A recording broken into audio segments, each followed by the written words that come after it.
Bienvenue pour un nouveau coup de génie de Bobby Fischer. Alors, sauras-tu cette fois-ci trouver toi aussi le coup de génie de Bobby Fischer? Salut, c'est Franck.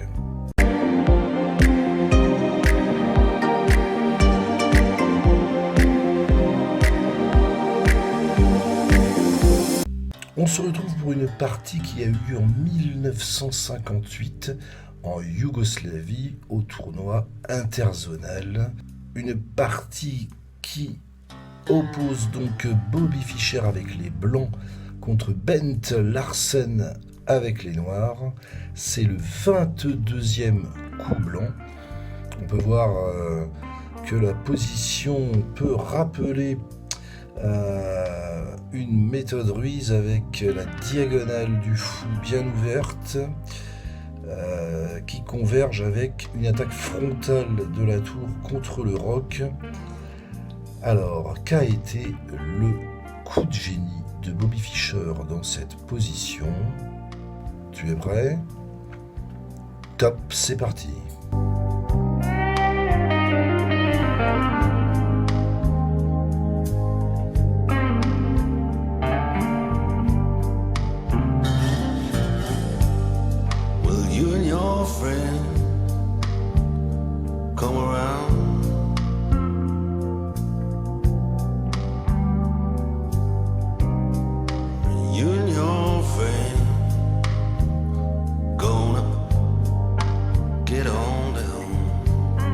Top chrono, et bien voilà, c'est terminé pour le temps. Alors, quel coup aurais-tu joué?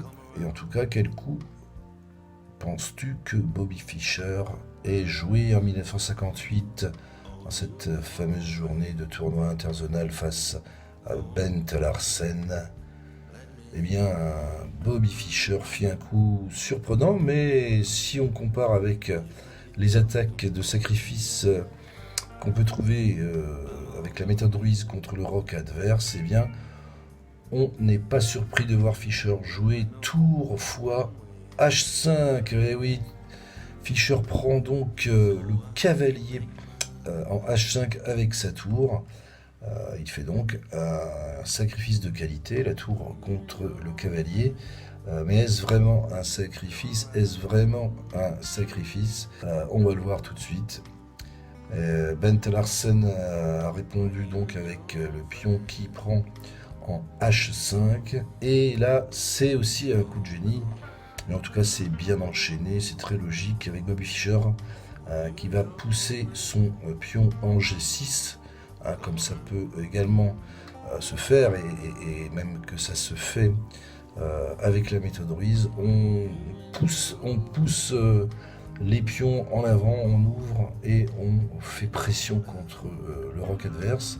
Et donc ce pion blanc qui arrive en G6, eh bien, il vient menacer le pion noir F7 qui est cloué par le fou B3, puisque le roi se trouve derrière le pion F7 sur la même diagonale que le fou.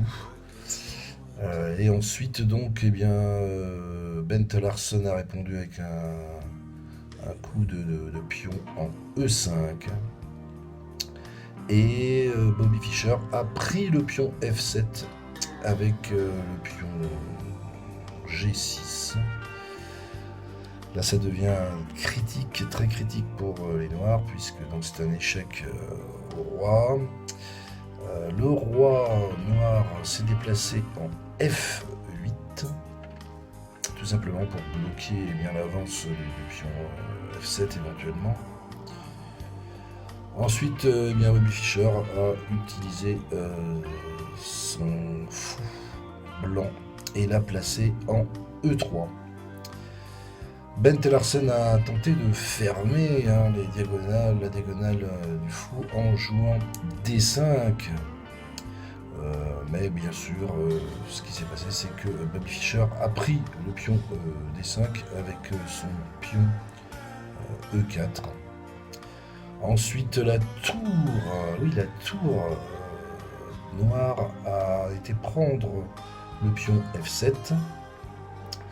Et là, c'est un joli coup également de Bobby Fischer, puisqu'il avance son pion en D6, découvrant une attaque contre la tour F7.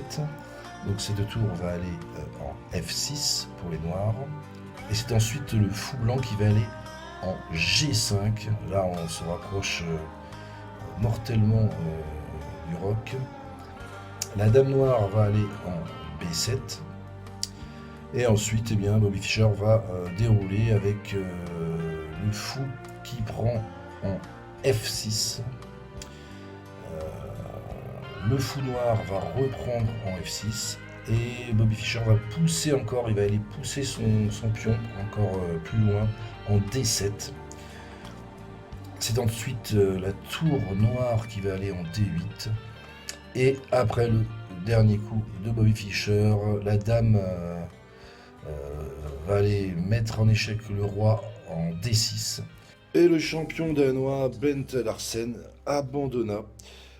Puisque s'il répond par fou E7, et bien ensuite Bobby Fischer répond dame H6 mat.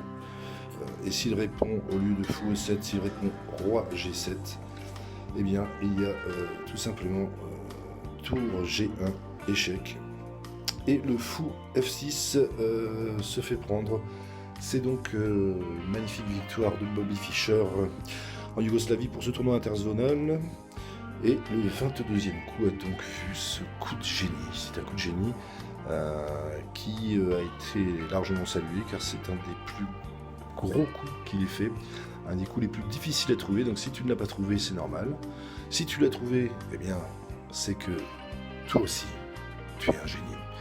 Si tu veux retrouver une méthode qui va te permettre de te retrouver dans ce genre d'attaque avec les blancs, ou si tu peux prendre les noirs, tu te retrouveras dans la même situation, mais avec les noirs, mais avec la position blanche de Bobby.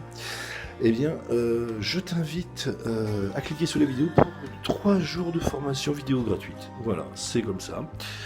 C'est pour vivre mieux le reconfinement. Si ça n'est plus le reconfinement quand tu vois cette vidéo, eh bien tant mieux pour toi, tu es libre, tu peux voler de tes propres ailes.